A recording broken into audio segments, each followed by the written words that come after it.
ngayon magluluto tayo ng kachamba. Bibili tayo ng lempo.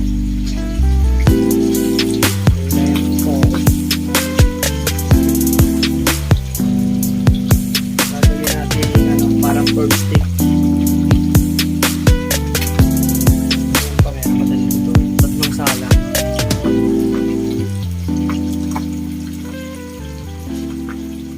Kung gusto nyo maging updated sa aking video, like and share and subscribe and stir and doon.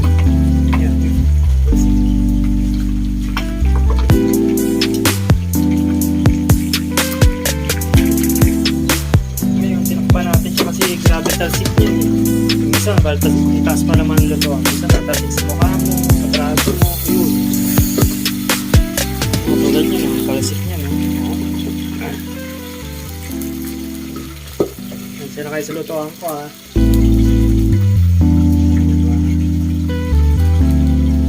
Hindi pa ayos.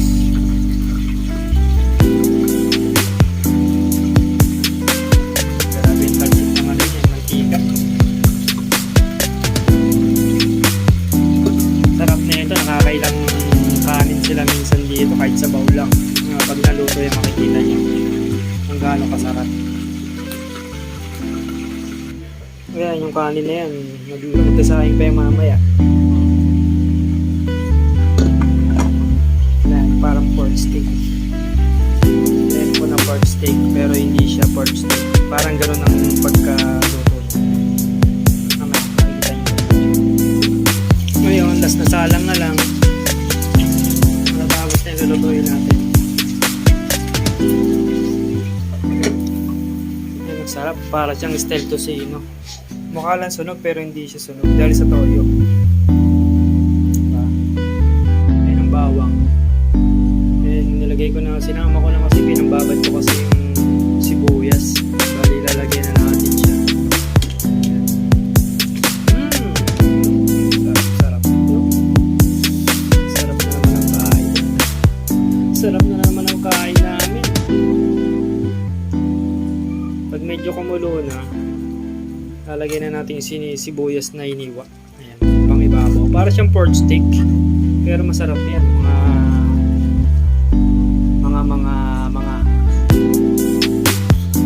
At yung kumulo na siya, medyo halo-haloyin natin. Yung pangalo. Haloyin natin ng konti lang. Para yung sarsa niya sa ilalim lumasa.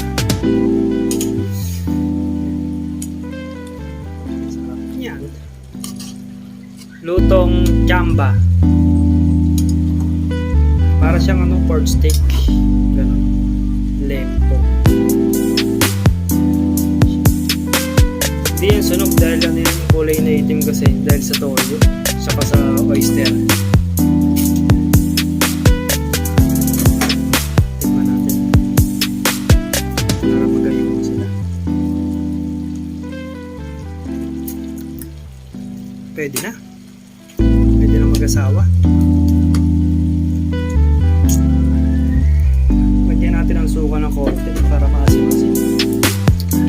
Walang maasim.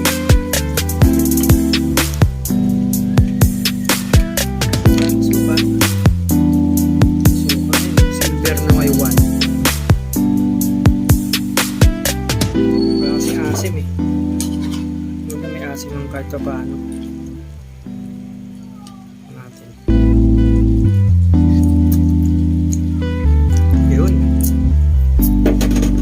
Sumarap lalo. Meron ng asim. Kaya talagyan na natin yung sibuyas. Sibuyas kung ganito lang gaya. Hindi naman sila mahilig yung sibuyas eh. Pampano yan sibuyas, diba? Pampano. Ayun, ito na. Ayun natin konti.